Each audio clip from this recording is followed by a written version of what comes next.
You still remember that day, don't you? The day everything collapsed. Not gradual, not gentle, brutal, instantaneous, like the ground vanished beneath your feet. There was a strange smell in the air. That cold scent of a closed room, of suffocating loneliness, of betrayal so deep you tasted bitterness. And the silence. God, that deafening silence. You stood there frozen, shaking, not from cold, but pure shock. Hands ice cold, heart racing like a caged beast trying to break free, and one question hammering: how did I get here? How did everything I built turn to dust in seconds? They promised to stand by you, looked in your eyes and swore loyalty. But when that door slammed, and you still hear that echo, don't you? You understood the cruelest truth. You were completely alone. Nobody was coming. Nobody cared. You were disposable, replaceable, invisible. And in that moment, something inside you broke in a way that would never be fixed the same way again. Neuroscience has an inconvenient truth. Traumatic memories aren't just recollections. They're recorded in high definition. Every sensory detail, every devastating emotion, every second of pain is registered with surgical precision by your limbic system. That's why you remember what you'd rather forget. The weight of your body sinking when the news arrived. The trembling in your legs when you realized there was nowhere to run. The sensation of being naked, exposed, vulnerable before a merciless world. Your brain recorded everything because it interpreted it as a survival threat. And it was right. You were dying. Not physically, but in every other way that matters. Your identity was being shattered. Your self-worth trampled. Your dreams ridiculed. And the worst part? You couldn't react. Just stood there paralyzed, watching your life crumble like a sandcastle under a giant wave. But there's something they didn't tell you. Something you'd only discover later, when wounds still throbbed, but you could finally think clearly. There's a phenomenon called post-traumatic growth, and it doesn't happen despite suffering, but because of it. When you're truly broken, when everything defining you is brutally torn away, two things can happen.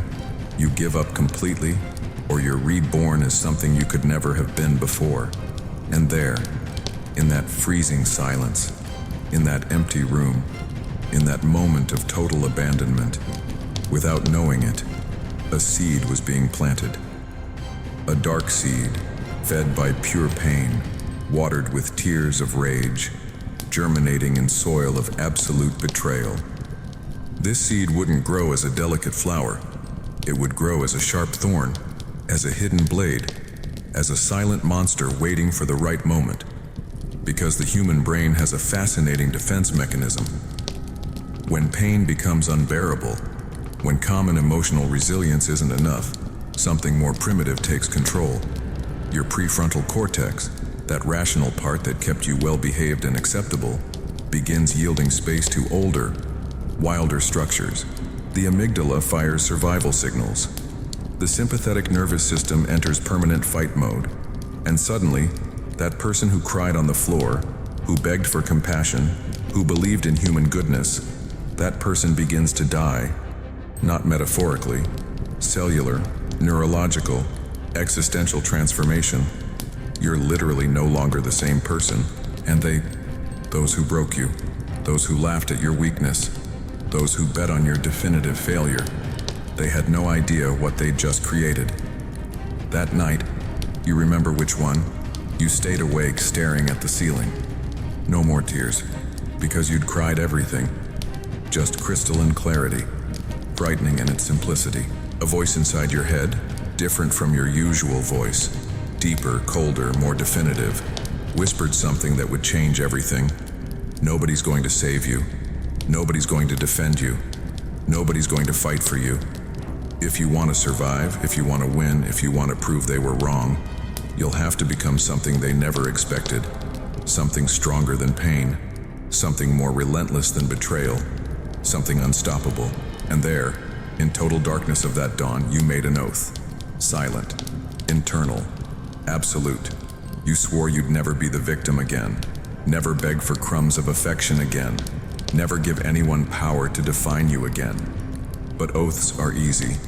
Transformation is war. and the battlefield would be yourself. They broke you, yes, but the fragments were all there, scattered on the floor, and you had a choice.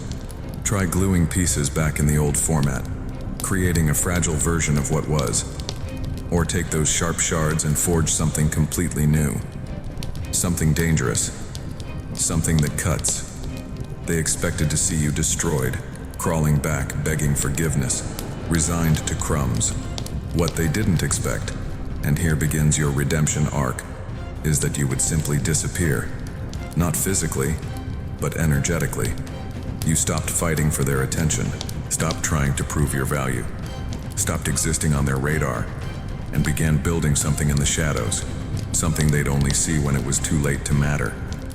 There was something happening inside you that psychology calls a healing journey, but felt more like violent exorcism. Your resilient mindset was no longer theoretical. It was tested daily, strengthened by each small victory, armored by each failed attempt to bring you down. And those who broke you, began to notice. Not directly, not consciously, but their brains registered it. There was something different about you, something that bothered them, something that whispered a truth they didn't want to face. Maybe they made a mistake. Maybe the beast they tried to kill was just sleeping. And now, it was waking up. Hungry. Focused. Unstoppable. The comeback hadn't even begun yet. But the foundation was set. The transformation was real. And what was coming next would rewrite everything. The echo of their laughter still rings in your ears, doesn't it? Not the joyful kind. The cruel kind. The kind that cuts deeper than any blade. You remember walking into rooms and feeling the temperature drop, conversation stopping mid-sentence, eyes darting away like you carried some contagious disease.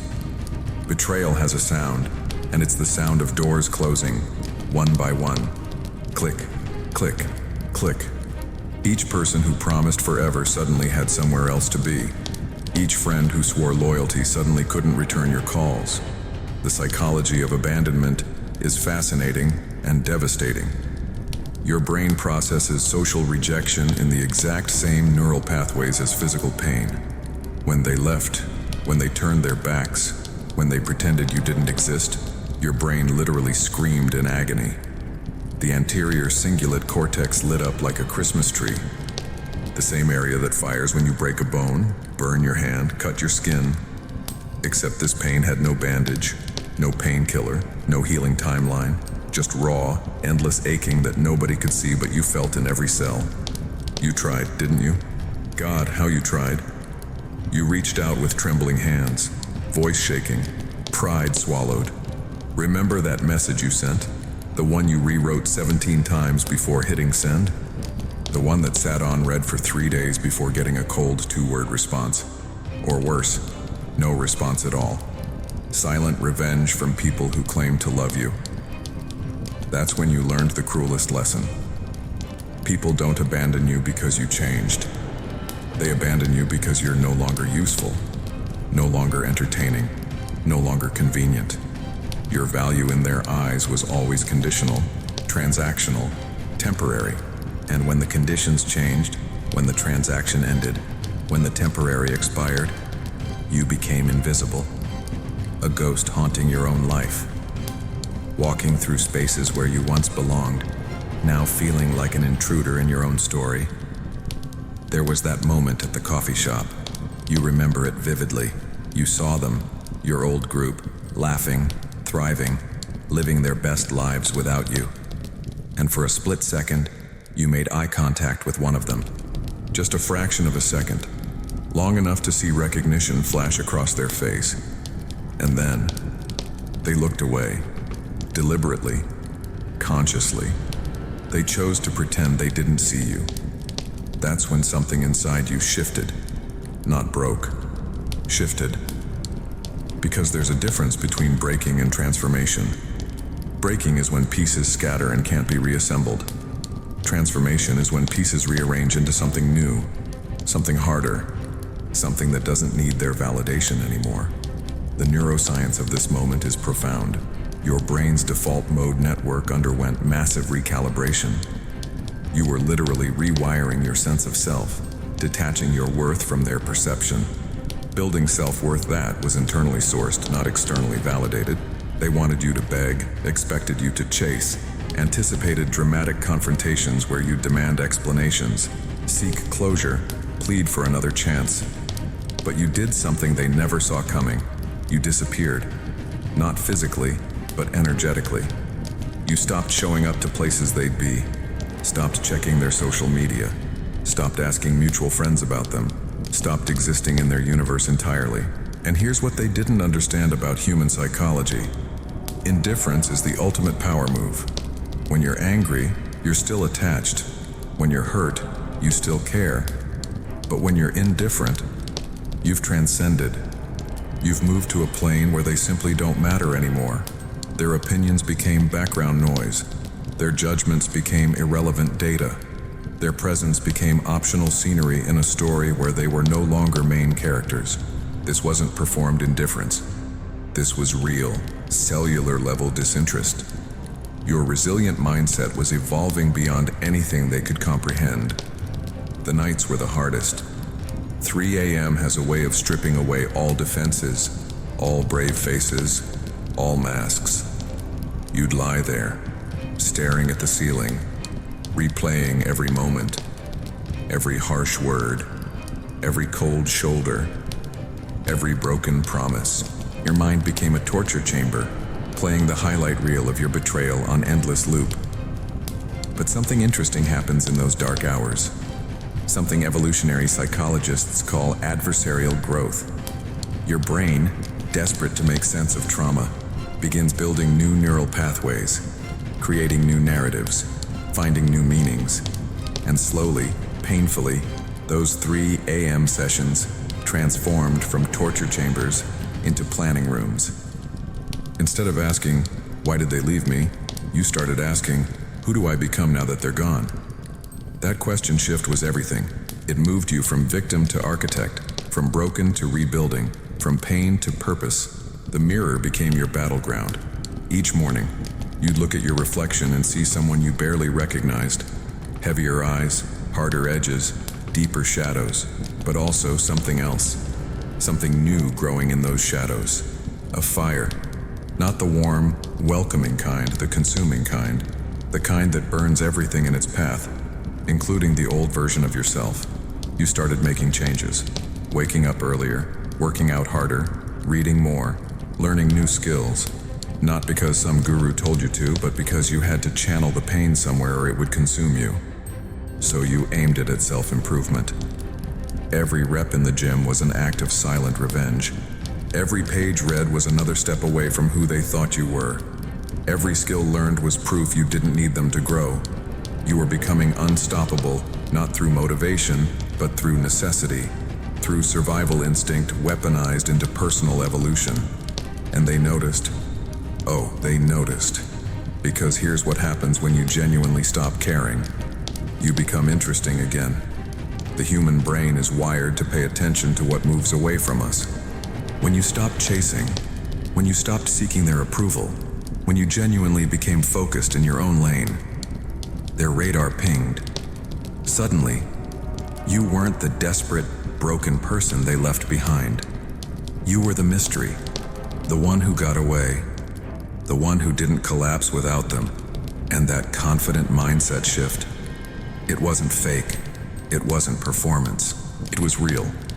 Earned through every lonely night, every rejected attempt at connection, every moment you chose yourself when nobody else would. Your self-respect was no longer negotiable, no longer up for debate, no longer dependent on their validation. You had become the beast they tried to starve.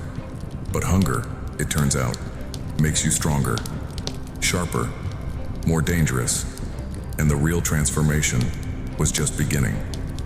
It happened on a Tuesday, or was it a Wednesday? Doesn't matter. What matters is the moment. That exact moment when something inside you clicked. Not broke, clicked. Like a lock opening, like chains falling, like a cage door swinging wide. You were sitting there, alone as usual, drowning in the same pain that had been your companion for weeks, months maybe. And suddenly, without warning, without ceremony, without dramatic music, the pain transformed. It didn't disappear. It mutated. From something that paralyzed you into something that propelled you. From poison into fuel. From weakness into weapon. The neuroscience behind this is remarkable. Your brain's neuroplasticity kicked into overdrive. The same neural circuits processing trauma began repurposing that energy, redirecting it, weaponizing it. Your amygdala stopped screaming danger and started whispering opportunity. Your prefrontal cortex stopped asking why this happened and started plotting what comes next. You made a decision that night, not a wish, not a hope, not a maybe someday fantasy. A decision, cold, clear, unshakable. You decided that you would never, ever be that person again. The one who begged, the one who waited by the phone, the one who made excuses for people who didn't deserve excuses, the one who dimmed their own light so others wouldn't feel insecure. That version of you, dead, buried, gone, and good riddance. Because that version was weak, was desperate, was willing to accept crumbs and call it a feast. This new version, this monster being born in the darkness, it had different rules, different standards, different appetites. It didn't want acceptance anymore. It wanted excellence. Not over others, but over yourself, over your fears, over your doubts, over every voice in your head that whispered you weren't enough. This wasn't about proving them wrong anymore. This was about proving yourself right. Right that you could survive. Right that you could thrive. Right that you could transform betrayal into breakthrough. The first thing you did was cut the dead weight. Everything. Not just people, habits, routines, thought patterns, environments, entertainment, even the music you listened to. Anything that reminded you of the old you got deleted, blocked, removed, burned. You became ruthless in a way that would have shocked the old you. But the old you is exactly why you ended up broken in the first place. Too nice, too accommodating, too willing to sacrifice boundaries for temporary peace. The psychology of radical change requires radical action. Half measures don't work. You can't sort of commit to transformation. You can't kind of become a different person. It's all in or nothing. So you went all in, deleted social media apps, stopped going to familiar places, changed your routes, altered your schedule, created a completely new ecosystem where old triggers couldn't reach you, where their faces wouldn't randomly appear, where memories couldn't ambush you during vulnerable moments. Then came the discipline. Oh God, the discipline. This wasn't the fun, Instagram-worthy kind of self-improvement. This was brutal, unglamorous and soul-crushing work. Waking up at 5 a.m. when every cell in your body screamed for sleep. Forcing down protein shakes when you had no appetite. Studying when your brain felt like mush. Training when your muscles begged for mercy. Working on skills when entertainment called your name. Hour after hour. Day after day. Week after week. No weekends off. No cheat days. No, I deserve a break excuses. Because you understood something that weak people never grasp. Mental toughness isn't built during easy moments. It's forged in the furnace of discomfort. Every time you wanted to quit and didn't, you deposited into your resilience bank. Every time comfort called and you ignored it, you grew stronger. Every time the old you whispered, "This is too hard," and the new you said, "I don't care," you evolved. The neurological impact of sustained discipline is profound. Your brain literally restructures itself. The anterior cingulate cortex, responsible for willpower, thickens. You were building a resilient mindset at the cellular level. 3 months in, you looked in the mirror and didn't recognize the person staring back. Not just physically, though yes, the body had changed. Leaner, harder, more defined. But the eyes told a different story. They had a coldness now, a focus, an intensity that wasn't there before. People started noticing.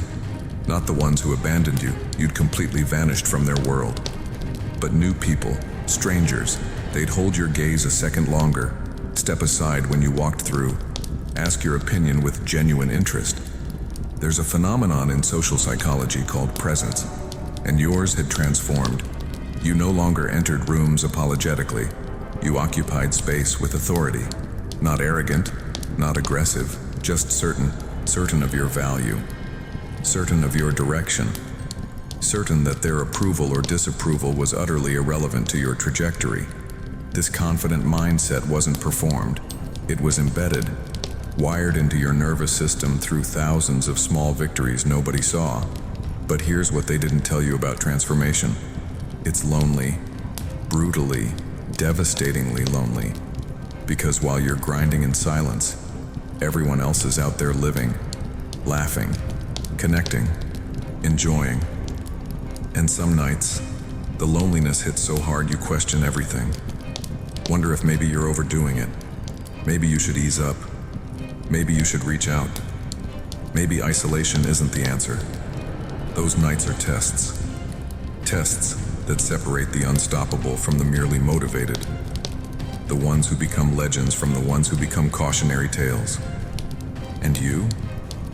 You passed every single test. Not because you're special, not because you're gifted, but because you made a promise to yourself in the darkness. And promises made in darkness are unbreakable.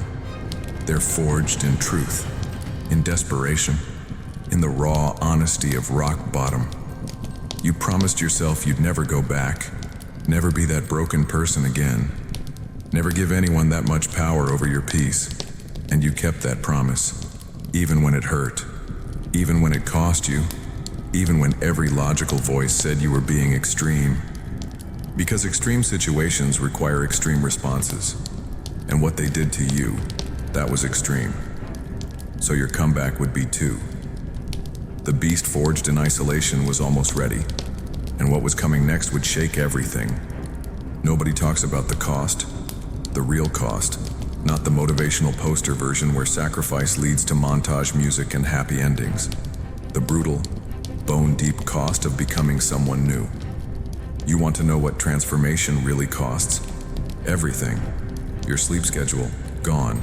Replaced by 4 a.m. alarms and midnight study sessions. Your social life, evaporated. Who has time for meaningless small talk when you're rebuilding yourself from scratch? Your comfort, demolished.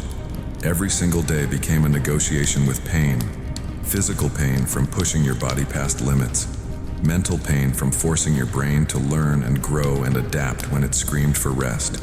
Emotional pain from cutting off anything and anyone that reminded you of weakness. The psychology of extreme change demands extreme sacrifice. Your brain doesn't want change. It wants homeostasis. It wants the familiar, the safe, the predictable. So every step forward felt like walking through concrete. Every new habit felt like lifting mountains. Every old pattern you broke felt like ripping off your own skin. The gym became your church. Not because you suddenly loved fitness, but because pain you choose is different from pain inflicted on you. When your muscles burned, when your lungs screamed, when your body begged to stop, that was pain with purpose. Pain with agency. Pain that built instead of broke. The endorphin rush after crushing a workout wasn't the goal. The goal was proving to yourself that you could endure, that you could suffer voluntarily and come out stronger. Neuroscience shows that voluntary discomfort rewires your stress response. Your hypothalamic pituitary adrenal axis, that ancient stress system, learns to distinguish between threat and challenge. And you? You were teaching your nervous system that challenge is where growth lives. Every rep was a middle finger to the old you. Every mile run was distance from who you used to be. Every pound lifted was proof that mental toughness isn't genetic. It's built, earned, forged through repetition of hard things. You were becoming unstoppable one brutal workout at a time. Food stopped being comfort, became fuel, nothing more, nothing less. You stopped eating feelings and started eating macros. Stopped rewarding yourself with junk and started rewarding yourself with results. This shift seems small, but it's seismic. Food is deeply emotional for humans. We celebrate with it, mourn with it, connect over it. Changing your relationship with food means changing your relationship with comfort itself. And you did it cold turkey. No gradual transitions, no cheat meals, no negotiations. Because you understood something fundamental. Discipline in one area bleeds into all areas. When you control what goes into your body, you prove you can control what goes into your mind. The resilient mindset you were building wasn't about food or fitness. It was about self-governance. About becoming the dictator of your own life. Benevolent, but absolute. Compassionate, but uncompromising. You made the rules. You enforced the rules. And slowly, painfully, beautifully, you became someone who could be trusted to keep promises to themselves. That's real self-respect. That's authentic self-worth. Sleep became strategic. You stopped staying up scrolling, stopped binge-watching, stopped killing time because time wasn't infinite anymore. Every hour mattered. Every minute counted. You calculated sleep like an athlete. 7 hours minimum. Same time every night. Same wake time every morning. Even weekends. Especially weekends. Because consistency is what separates amateurs from professionals. The circadian rhythm research is clear. Irregular sleep destroys willpower, decision-making, emotional regulation. You couldn't afford any of that. Not when you were at war with your past self. So you treated sleep like the performance enhancer it is. Dark room, cool temperature, no screens an hour before bed. You optimized everything because unstoppable people don't leave things to chance. They engineer outcomes. They remove variables. They create systems that make success inevitable and failure impossible. The learning never stopped. Books, podcasts, courses, videos, articles. You consumed information like a starving person consumes food, but not randomly, strategically. Skills that mattered. Knowledge that paid dividends. Psychology to understand human behavior. Persuasion to influence outcomes. Finance to build wealth. Communication to command presence. You were building an arsenal. Every book was a weapon. Every concept was ammunition. Every skill was armor. The old you consumed entertainment mindlessly. The new you consumed education obsessively. Because you realized something profound. The person you become is determined by what you consume. Garbage in, garbage out. Excellence in, excellence out. Your brain is the most sophisticated machine in the known universe. And you were finally treating it with the respect it deserved. Feeding it premium fuel. Challenging it with complex problems. Training it like Olympic athletes train their bodies. The neuroplasticity happening inside your skull was miraculous. New neural pathways forming. Old connections pruning. Your brain literally becoming more efficient, more capable, more dangerous with every page turned. Money became a priority, not for luxury, for freedom. You started tracking every dollar, cutting unnecessary expenses, taking side hustles, investing in assets, building multiple income streams. The old you spent money on validation, clothes to impress, dinners to belong, gadgets to feel successful. The new you spent money on appreciation, things that grew in value, skills that increased earning potential, investments that compounded. This shift in financial psychology is what separates the powerful comeback stories from the temporary rebounds. You weren't interested in looking rich. You were interested in being free. Free from needing anyone. Free from fearing layoffs. Free from trading time for money forever. Every dollar saved was ammunition for future battles. Every investment made was a vote for the person you were becoming. 6 months in, something shifted in how people treated you. Not dramatically, subtly. The barista held eye contact longer. The cashier smiled differently. Strangers on the street moved aside. Not because you asked, not because you demanded, but because presence cannot be faked. Your body language had changed. Shoulders back, chin up, walk purposeful. Not aggressive, just certain. Certain of destination, certain of value, certain that you belonged wherever you chose to be. Social psychology calls this nonverbal dominance, and it's largely unconscious. People's mirror neurons fire when they interact with you, and they feel what you feel. The old you radiated insecurity, and people responded with dismissal. The new you radiated certainty, and people responded with respect. You hadn't said a word differently, hadn't acted arrogantly, hadn't changed your politeness or kindness, but the energy was different. The frequency had shifted. You were broadcasting on a channel that attracted different responses, different opportunities, different realities, and the most beautiful part, you didn't do it for them. You did it for you. Their response was just confirmation that inner strength always manifests externally. Always. Without exception. The beast inside was no longer hiding. It was integrated, controlled, directed, and absolutely, undeniably real. The price was paid. The transformation was complete. And what came next would prove it. The first sign came on a random Thursday. You were at the coffee shop, the one you'd been going to for months now. New place, new routine, far from the old haunts where ghosts lingered. You were focused, laptop open, deep in work that actually mattered. And then you felt it. Eyes, that unmistakable sensation of being watched. You looked up, and there, across the room, standing frozen like they'd seen an apparition, someone from before. Not just anyone. One of them. One of the ones who laughed, who turned away, who participated in your betrayal. And the look on their face, pure shock. Confusion, disbelief. Because the person they were staring at bore zero resemblance to the person they discarded. You weren't hunched over, trying to disappear. You were occupying space, commanding it. Your body language screamed success. Your clothes fit differently. Your energy radiated differently. And most importantly, you didn't react, didn't wave, didn't smile nervously, didn't pretend everything was fine. You just held their gaze for exactly 2 seconds, long enough to register recognition, short enough to communicate complete disinterest, then return to your work, like they were furniture, like they were wallpaper, like they were nothing. That moment broke something in the universe. The social dynamics had inverted.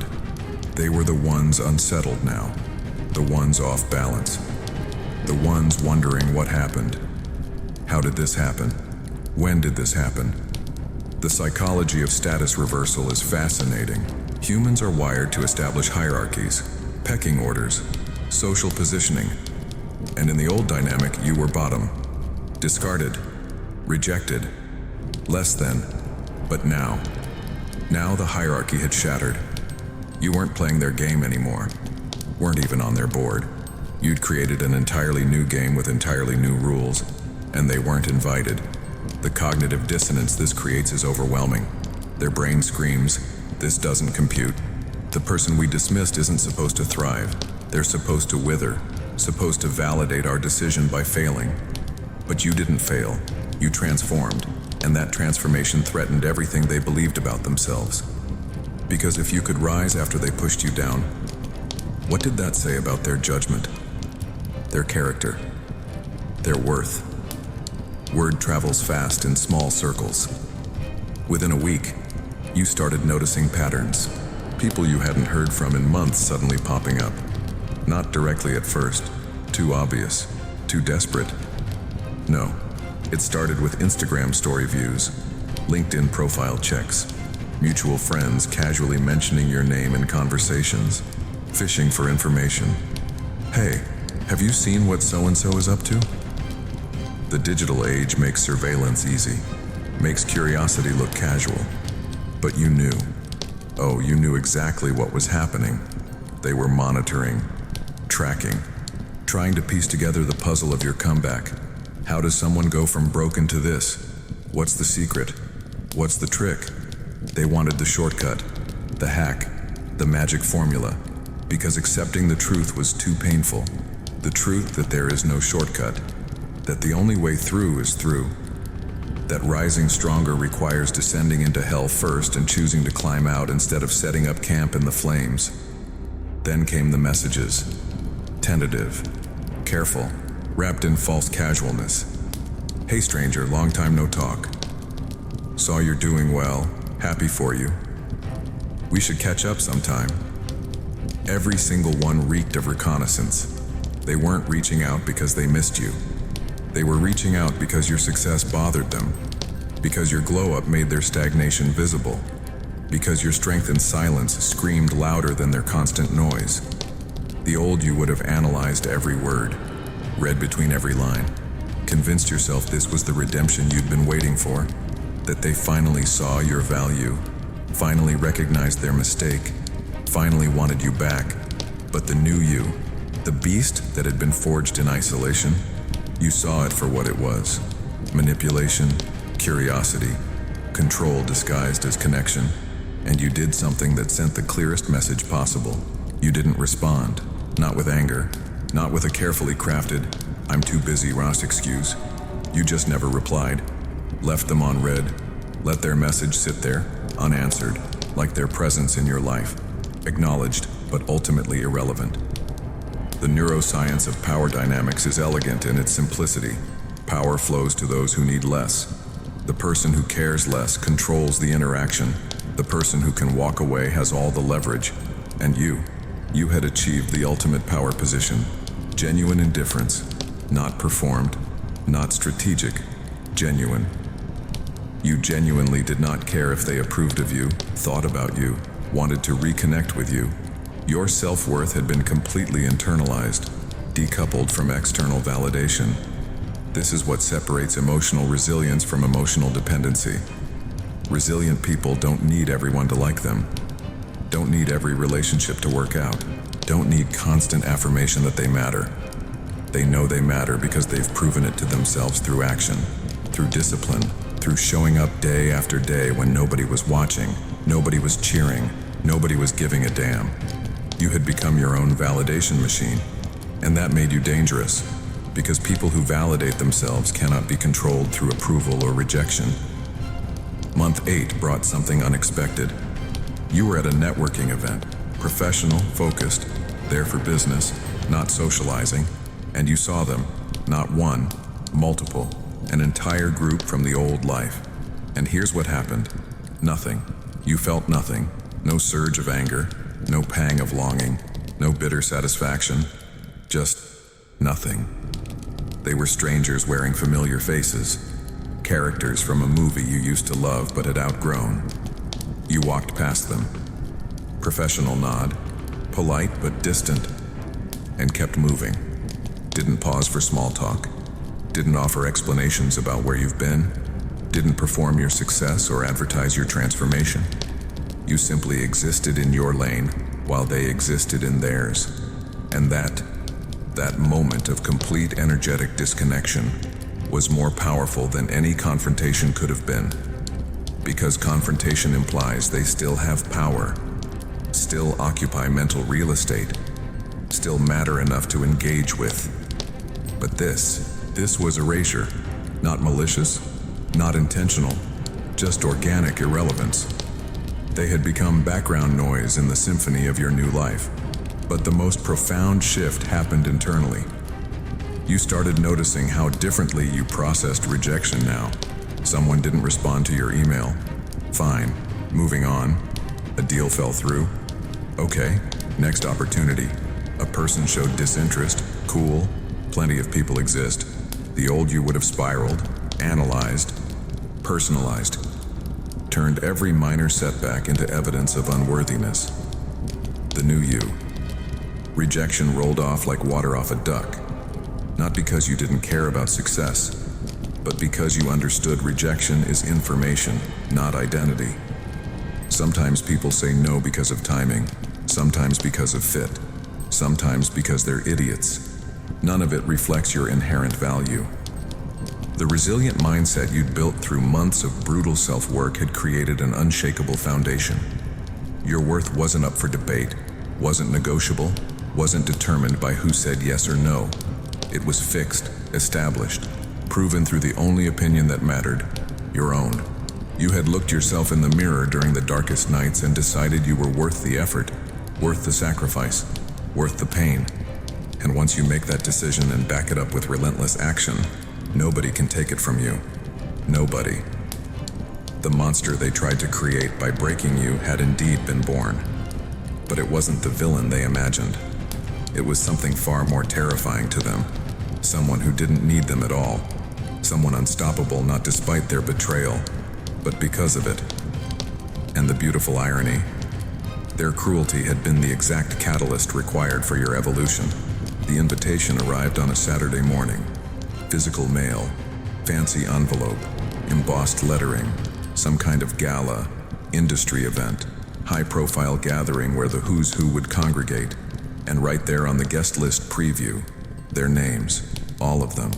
The ones who discarded you, the ones who betrayed you, the ones who bet on your failure. Your first instinct, throw it away. Why would you willingly walk into a room with people who destroyed you? But then something else kicked in. Something darker, more calculated, more evolved.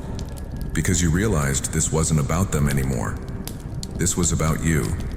About showing up to spaces you once felt too small for. About occupying rooms that used to intimidate you. About proving something not to them, but to yourself.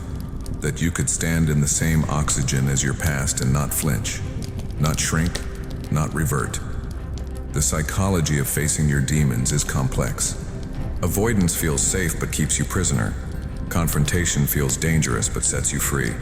And you were done being prisoner to anyone's memory of who you used to be. So you went. But you prepared like a general preparing for war. Not physical war. Psychological. You understood that this wasn't about words. It was about presence. About energy. About walking into that room and commanding it without saying anything. You got the suit. Not just any suit. The suit. The one that fit like armor. The one that made you feel invincible. You got the haircut. The details right. Everything sharp. Everything intentional. Everything screaming success without needing to announce it. Because here's what you'd learned about powerful comeback moments. They're not dramatic. They're not theatrical. They're quiet. They're in how you carry yourself, how you make eye contact, how you occupy space. The confident mindset you'd built over months wasn't about arrogance. It was about unshakable certainty in your own value. And when you looked in the mirror that night before leaving, you saw it. Saw the transformation complete. The person staring back wasn't the broken version they remembered, wasn't even the healing version you'd been for months. This was the final form, the beast fully realized, dangerous, controlled, unstoppable. You walked in at exactly the right time, not early, not late. Right when the crowd was thick enough to make an entrance, but not so packed you'd get lost. And the moment you crossed that threshold, something shifted in the room. Not obviously. Not dramatically, but you felt it. Eyes turning. Conversations pausing mid-sentence.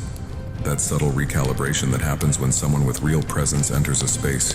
You didn't look around frantically searching for familiar faces. Didn't scan the room with anxiety. You walked with purpose, got a drink, found a good position, and simply existed. Comfortable, certain, unbothered.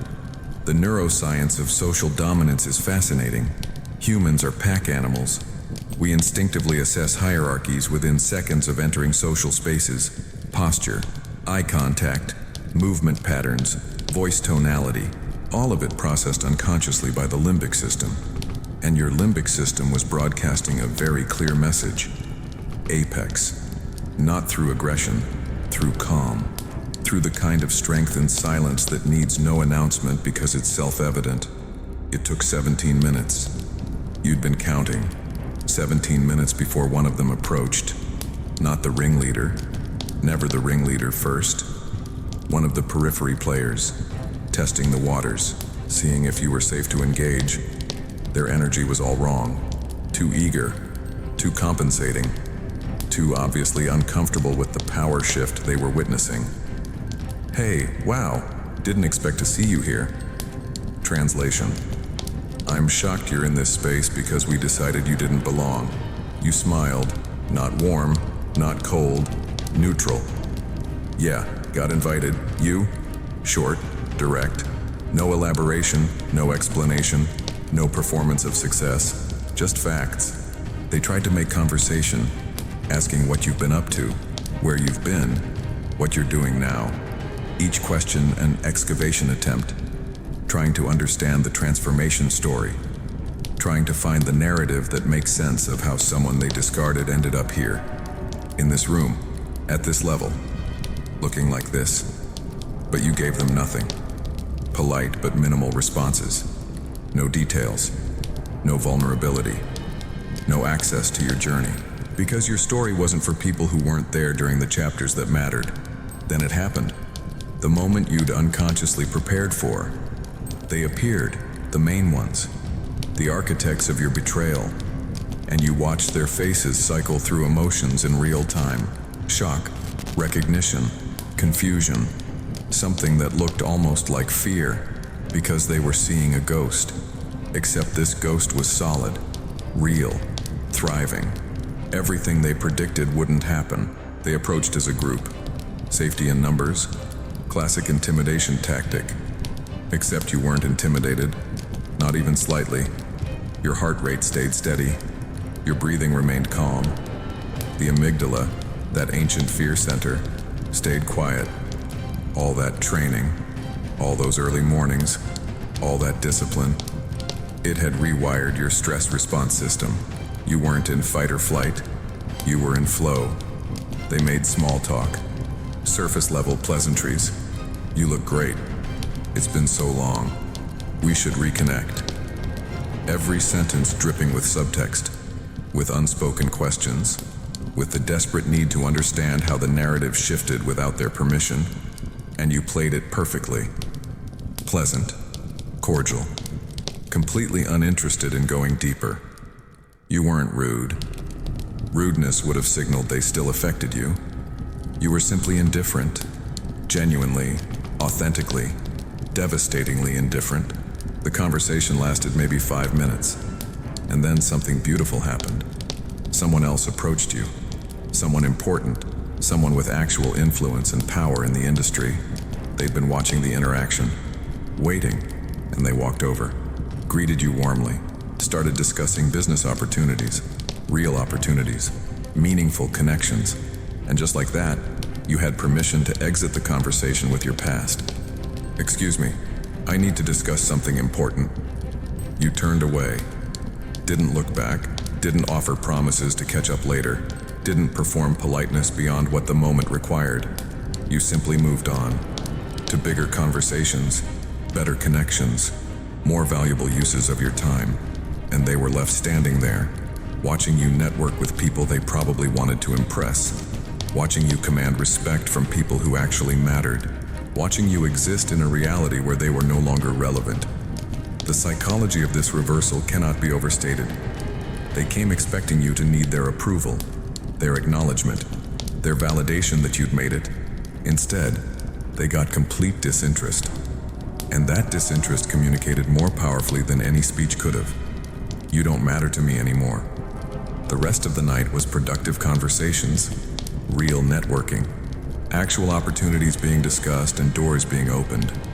You'd entered this event thinking it was about facing your past, but it became about claiming your future. About proving that you belonged in rooms that once felt impossible. About demonstrating that rising stronger wasn't just a personal victory, it was a complete reality shift. On your way out, you passed them one more time. They were huddled together, watching you leave, and you caught a glimpse of their faces. Not angry, not dismissive. Something else. Something that looked like regret. Like the slow, dawning realization that they'd made a catastrophic error in judgment. That the person they discarded would have been an asset. That their cruelty hadn't broken you, it had forged you. And now you were beyond their reach. You walked out into the night air, took a deep breath, and smiled. Not because you'd won some petty revenge, but because you'd proven something profound to yourself. Overcoming pain doesn't mean the pain disappears. It means you become bigger than the pain. They wanted you broken. You turned into a legend. And this was just the beginning. The weapon they never saw coming wasn't revenge. It was indifference. Pure, crystallized, absolute indifference. See, they expected rage, anticipated confrontation, prepared for drama. What they got instead was something far more devastating. Complete and total erasure from your emotional landscape. You didn't block them out of anger. You simply stopped thinking about them. They went from main characters in your story to extras in the background, from people who mattered to people who existed. And that shift, that fundamental recategorization in your brain's filing system, was the ultimate power move. The neuroscience here is elegant. Your brain has limited bandwidth, limited attention, limited emotional resources, and you'd made a conscious decision to stop spending any of those resources on people who'd proven themselves unworthy. It wasn't vindictive. It was efficient. It was mental toughness in its purest form, protecting your peace by refusing entry to anything that threatened it. They tried harder after that night. Messages became more frequent, more desperate, thinly veiled attempts to reconnect disguised as casual check-ins. Just thinking about old times. Remember when we used to? Would love to grab coffee and catch up. Each message a fishing expedition, trying to find a crack in your armor, a weakness they could exploit, a vulnerability they could access. But your armor had no cracks, because it wasn't armor anymore. It was skin, transformation complete. This wasn't you performing strength. This was you being strong. There's a massive difference. Performance requires effort, requires maintenance, requires constant vigilance. But actual change, actual evolution, that's effortless. That's default. That's who you are now, not who you're pretending to be. So when their messages came, you didn't agonize over responses, didn't craft perfect replies. You just didn't respond. Period. Not out of spite, out of genuine lack of interest. They were noise, static, irrelevant data your brain learned to filter out automatically. But here's what they couldn't comprehend.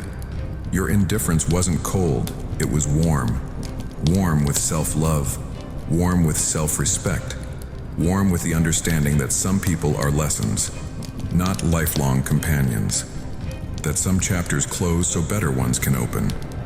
That betrayal, as devastating as it was, had been necessary, had been the catalyst, had been the fire that burned away everything weak and left only what was unbreakable. You'd actually reached a place of gratitude, not for them, never for them, but for the situation, for the circumstances that forced evolution. The psychology of post-traumatic growth teaches us that the most profound transformations come from the deepest wounds. That suffering, when processed correctly, doesn't destroy us. It reveals us. Strips away the facade, exposes the core. And your core was titanium, was diamond, was something that could withstand pressure that would have crushed the old you into dust. Month 12 brought clarity that felt almost spiritual. You were on a morning run, sunrise painting the sky in impossible colors, music in your ears, body moving with that effortless rhythm that comes from months of training. And suddenly, without warning, you realized something profound. You couldn't remember the last time you thought about them, not the last time you obsessed, not the last time you stalked social media, the last time they crossed your mind at all. Days, weeks, maybe longer. The healing journey doesn't announce its completion. There's no ceremony, no graduation. You just wake up one day and realize the wound closed. Scar tissue formed. Pain transformed into wisdom. And what once consumed you now barely registers. The neuroscience of memory reconsolidation is fascinating. When we repeatedly recall traumatic memories without the original emotional charge, the brain literally rewrites them. Strips the emotion, files them as historical data rather than present threat. You'd done this work, and now they were history. Just data, just facts, just things that happened to someone who felt like a different person entirely. Your life had become unrecognizable. New city, new career, new circle, new everything. The old you wouldn't recognize this existence, wouldn't believe it possible. But here you were, living proof that rising stronger isn't a motivational platitude. It's biochemistry, it's psychology, it's consistent action compounded over time until the impossible becomes inevitable. You'd built something real, something that mattered, something that helped people and generated impact.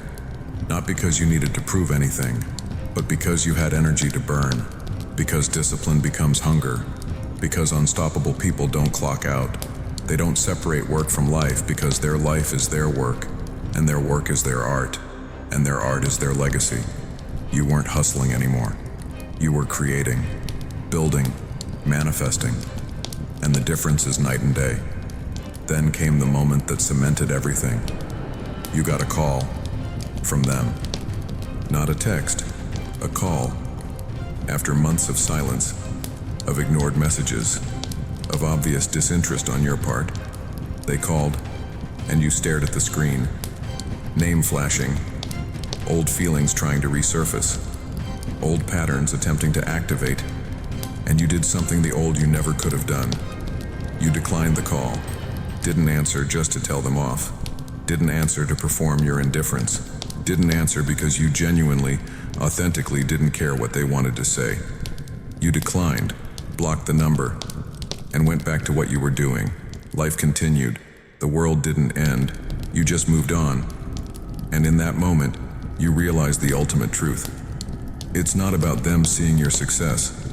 It's about you being so successful that you forget they exist. That's the real victory. Not making them regret losing you, but becoming someone who doesn't think about whether they regret it or not.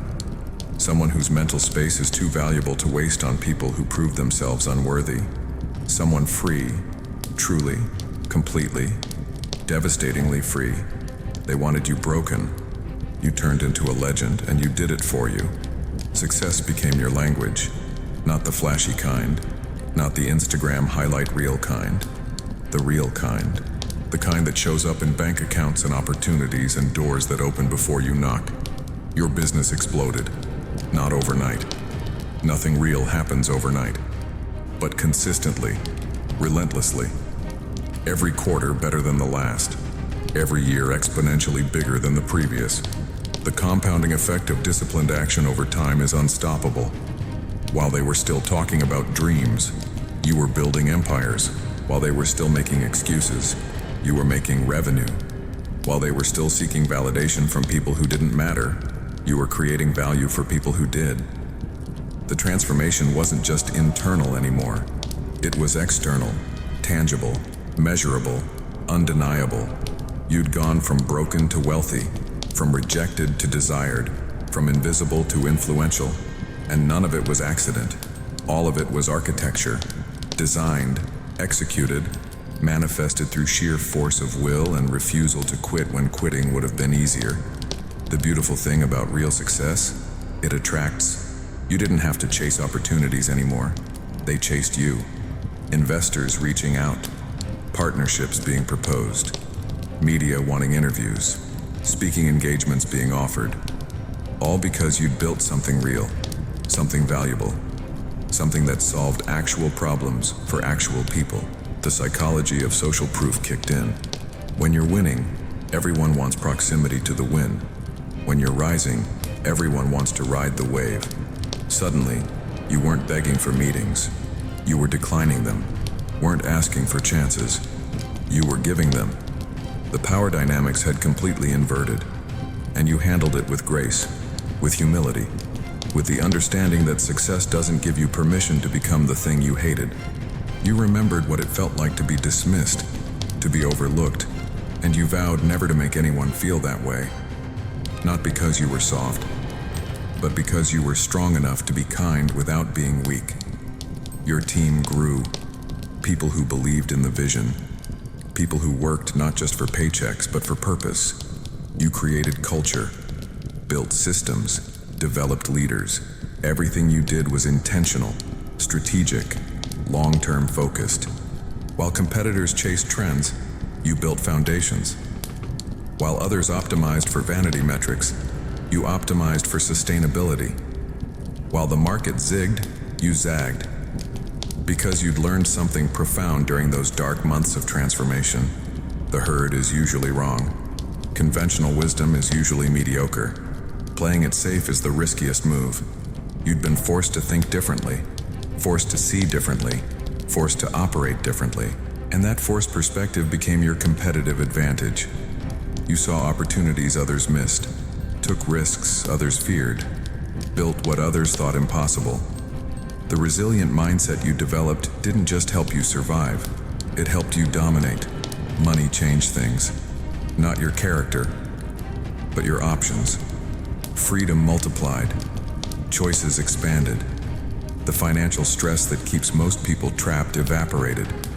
You could invest, could take risks, could say no to things that didn't align, could build wealth that compounded. The psychology of abundance is dramatically different from the psychology of scarcity. Scarcity makes you desperate, makes you take bad deals, makes you tolerate disrespect because you need the money. Abundance makes you selective, makes you strategic, makes you powerful, because walking away is always an option. And you'd reached abundance, not through luck, through obsessive focus on creating value. Your self-worth was finally reflected in your net worth, and the two reinforced each other in an upward spiral that seemed to have no ceiling. You started giving back, not out of obligation, out of overflow. When you're full, you pour. When you're abundant, you share.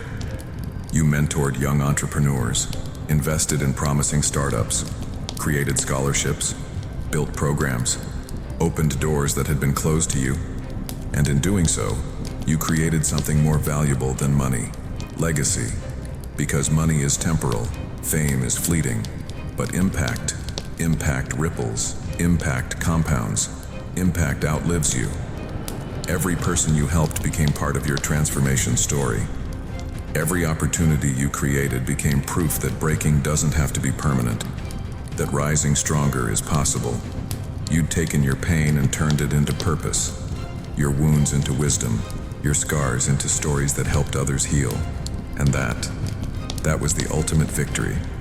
Not over them, over the version of yourself that believed you were finished. Year 3, post-breakdown, brought the moment you never saw coming. A major publication wanted to feature you, your story, your journey, your success. And they wanted the full narrative, including the fall, the betrayal, the darkness, the climb back. Your first instinct was refusal. Why revisit that pain? But then you realized they were necessary, not as villains, as catalysts. Without them breaking you, you never would have rebuilt yourself correctly. Without their rejection, you never would have found your real tribe. Without their betrayal, you never would have learned self-respect. The article published went viral. Millions of views. Messages flooding in from people who saw themselves in your story, who'd been broken, who were currently breaking, who needed hope that comeback was possible. And you read those messages, every single one, because you remembered what it felt like to be in that hole. And if your story could be the rope someone grabbed, the light someone followed, the proof someone needed, then revisiting the pain was worth it. They'd wanted you broken. You turned into a legend, and now the world knew it was possible. The truth hit you on a random Tuesday afternoon. You were sitting in your office, floor-to-ceiling windows, city sprawling below, empire humming around you, and suddenly, without warning, you felt it. Gratitude, not for them, never for them, but for what they set in motion. Because here's the devastating truth they'll never understand. They needed to break you. You needed to be broken. The old you was comfortable, complacent, playing small, accepting mediocrity, tolerating disrespect, dimming your light so others wouldn't feel threatened. That version of you was never going to become this, never going to build this, never going to achieve this level of inner strength and external success. That version needed to die, and they killed it, brutally, completely, permanently. And in doing so, they gave you the greatest gift possible, the gift of rebirth, the gift of becoming who you were always meant to be, but were too comfortable to become. The psychology of this realization is profound. Transformation requires death, not physical, but psychological. The old identity must die for the new one to emerge. This wasn't Stockholm Syndrome, wasn't weakness disguised as wisdom. This was pure, crystallized understanding of how growth actually works. Nature teaches this constantly. The butterfly struggles to escape the chrysalis because the struggle strengthens wings. Cut the chrysalis open to help, and the butterfly dies. Can't fly. Never develops the strength. The struggle is the point. The pain is the mechanism. The betrayal was your chrysalis, and fighting your way out developed wings strong enough to soar to heights the comfortable you never could have reached. The neuroscience backs this up. Stress, when followed by recovery, makes you stronger. Trauma, when processed correctly, leads to post-traumatic growth.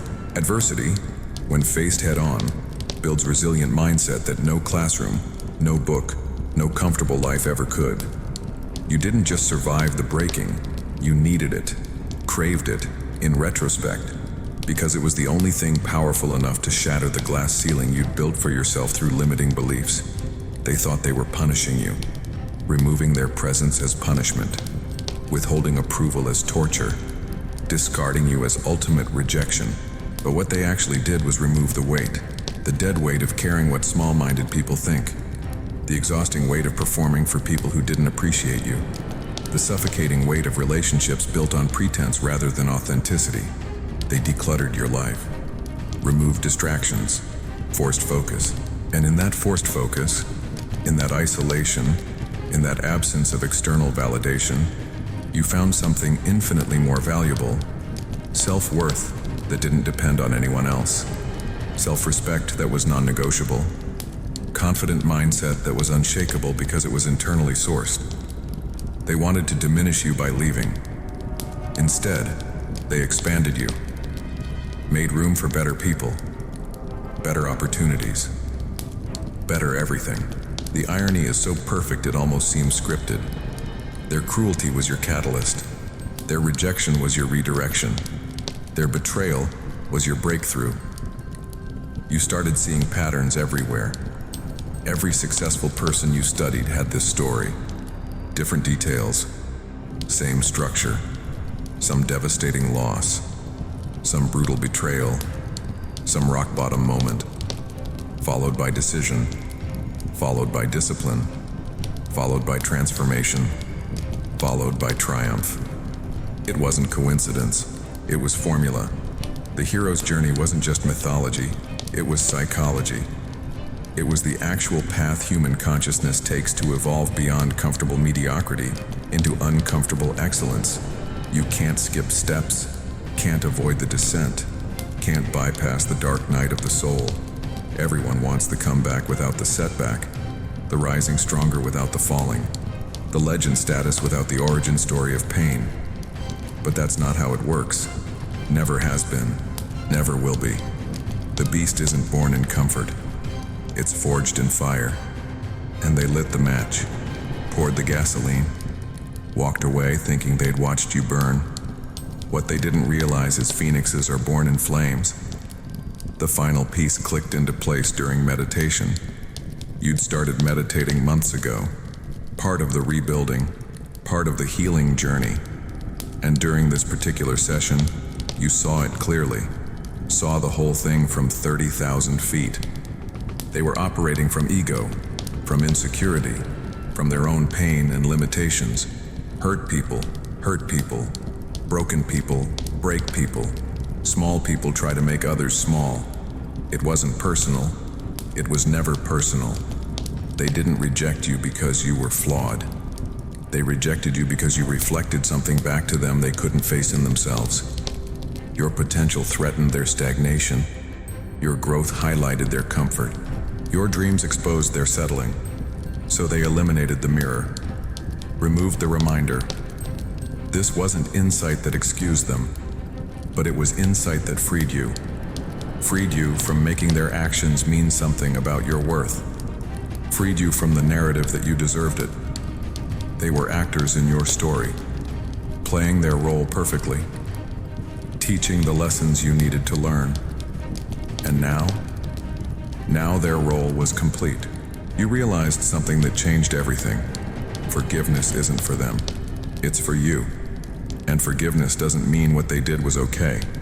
Doesn't mean you trust them again. doesn't mean you let them back in. Forgiveness just means you stop letting what happened control you. Stop giving them real estate in your mind. Stop allowing old wounds to dictate present decisions. You forgave them not because they deserved it, but because you deserved peace, deserved freedom, deserved to move through life unburdened by resentment. The mental toughness to forgive people who never apologized is next-level evolution. It's choosing your peace over their punishment. And that choice made you unstoppable in ways revenge never could. Looking back now, you could see the invisible hand guiding everything. They were catalysts, unwitting instruments of your transformation. Thank you for the pain that revealed my strength. Thank you for the betrayal that taught me self-respect. Thank you for making me unbreakable by trying to break me. They wanted you broken. You turned into a legend, and now you understood why. So here's the question that matters. Not what happened to you. Not how you survived. Not even how you thrived. The question is, what happens next? Because legends aren't built on one comeback. They're built on consistency, on sustainability, on continuing to evolve long after the dramatic transformation is complete. You've proven you can rise stronger from the ashes. You've proven you can turn pain into power. You've proven you can become unstoppable when the universe tries to stop you. But can you maintain it? Can you keep growing when growth gets boring? Can you stay disciplined when discipline stops feeling heroic? Can you remain hungry when you're already fed? These are the questions that separate one-hit wonders from sustained excellence. Flash-in-the-pan success stories from generational impact. People who peak early from people who keep climbing until they redefine what peak means. And you're at the crossroads. The transformation is complete. The victory is won. The legend is established. Now what? The answer came to you in the middle of the night, 3 a.m. again, but different this time. Not haunted by past betrayal, inspired by future possibility. You realized that your story wasn't finished, wasn't even close to finished. This was chapter 1, the origin story, the setup. Everything you'd built was foundation. Everything you'd learned was preparation. Everything you'd overcome was training. For what comes next. For the real work. For the legacy that outlives you. Because here's what most people miss about redemption arcs. They're not endings. They're beginnings. The hero doesn't defeat the villain and retire. They use the strength gained from that battle to fight bigger battles, solve bigger problems, create bigger impact. You'd become a beast. Now it was time to decide what kind of beast, destructive or protective, selfish or generous, consuming or creating. The power was yours, the choice was yours, and that choice would define everything. You started thinking bigger, not just personal success, systemic change, not just individual wealth, generational wealth, not just your transformation, facilitating transformation for others. The psychology of self-actualization shows that once basic needs are met, humans crave meaning, purpose, contribution, impact that matters. You'd climbed Maslow's hierarchy faster than most, survived, secured, succeeded.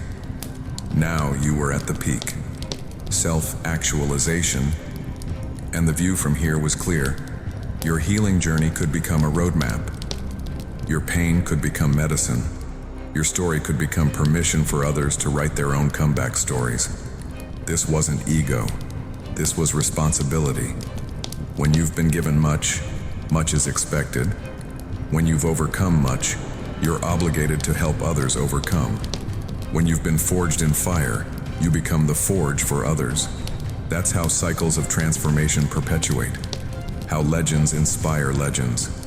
You built the platform, created courses teaching what you learned, built communities for people going through what you went through, invested in businesses solving problems you understood deeply, funded research on emotional resilience and mental toughness, became a voice for the voiceless, an advocate for the discarded, a champion for the broken, because you remembered what it felt like to be invisible, to be dismissed, to be counted out, and you'd be damned if you'd let others suffer that fate when you had resources to help. The neuroscience of purpose is clear.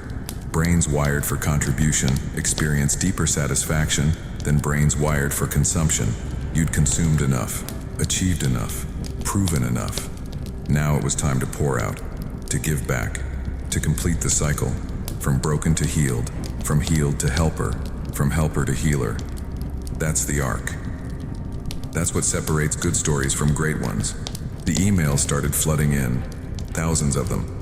People sharing their stories, their struggles, their pain, and asking for advice, for hope, for proof that rising stronger was possible for them too. You read every single one, responded to as many as humanly possible, because you remembered sending messages into the void during your darkest days, and you refused to be the person who made it and forgot where they came from. Your self-respect demanded that you show up. Your inner strength required that you stay grounded. Your unbreakable spirit insisted you remain accessible. Success hadn't changed you. It had amplified you, made you more of what you always were at your core. Someone who cares, someone who fights, someone who refuses to accept that anyone is beyond redemption. 5 years after the breaking, you stood on a stage. Major conference. Thousands in attendance. Millions watching online. And you told the story. All of it. The betrayal. The pain. The isolation. The grinding. The discipline. The comeback. The success. The forgiveness. The gratitude. Every brutal, beautiful detail. Your voice cracked at certain parts. Tears came at others. But you pushed through. Because this wasn't about you anymore. This was about everyone in that audience who'd been broken, who was currently breaking, who feared they'd never recover. You needed them to see that legends are made, not born. That transformation is available to anyone willing to do the work. That rising stronger isn't reserved for special people with special circumstances. It's for anyone who decides that their past doesn't determine their future. The standing ovation lasted 7 minutes. 7 minutes of people recognizing themselves in your story, seeing possibility in your journey, finding hope in your redemption. And in that moment, you understood this was why you had to be broken, so you could help others rebuild. The legacy isn't the money, isn't the success, isn't even the businesses or the impact or the influence. The legacy is the shift, the cultural shift from victimhood to ownership, from blame to responsibility. From why did this happen to me, to what can I build with this? You'd become living proof that circumstances don't determine destiny.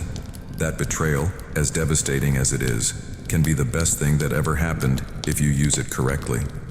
Every person you helped became part of your legacy. Every story you inspired became an extension of your transformation. Every life you touched became evidence that your breaking wasn't meaningless. They wanted you broken. You turned into a legend. But more importantly, you turned your breaking into a blueprint, your pain into a path, your comeback into a calling. And now you weren't just a legend, you were a legend maker, creating space for others to rise, building platforms for others to shine, opening doors for others to walk through. Because real strength isn't dominating, it's elevating. Real power isn't hoarding, it's sharing. They wanted you broken. The universe had different plans. This is your story. But more importantly, it's proof that anyone reading this can write their own. The pain you're feeling right now, it's not the end. It's the beginning. They want you broken. What will you become instead?